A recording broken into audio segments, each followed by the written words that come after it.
अनेकांना असं वाटतं की आपण घटस्फोटाला विरोध केला किंवा सही नाही केली तर बेहोश होऊ शकत नाही, पण हे पूर्णपणे खरं नाही. जर तुमच्या नवऱ्याला किंवा तुमच्या बायकोला तुमच्यापासून डिव्होर्स हवा असेल तर तो कंटेस्टेड डायव्होर्स, तो किंवा ती कंटेस्टेड डायव्होर्स साठी न्यायालयामध्ये केस दाखल फाईल करू शकते. कोर्ट तुमच्या सहीवर नाही तर पुरावे आणि तथ्यावर निर्णय देते. म्हणजेच तुम्ही सही केली का नाही केली तरीही जर तुमच्या जोडीदाराला योग्य कारण आणि पुरावे सांगता आले तर कोर्ट घटस्फोट मंजूर करू शकतं.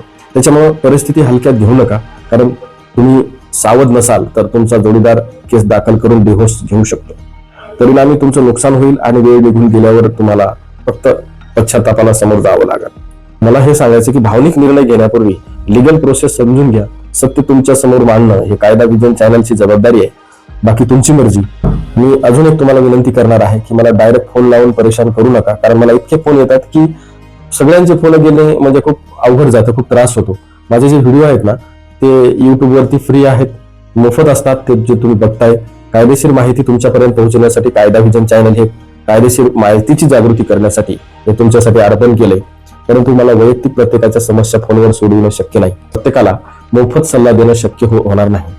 त्याच्यामुळे सल्ला शुल्क लागू आहे. माझा जो नंबर आहे स्क्रीनवर दिसतोय तो त्याच्यावरती 500 रुपये फोन पे मारून त्याचा स्क्रीनशॉट व्हॉट्सअपला पाठवून सल्ला तुम्ही घेऊ शकता. कृपया सहकार्य करा. सहकार्याच्या अपेक्षेसह धन्यवाद.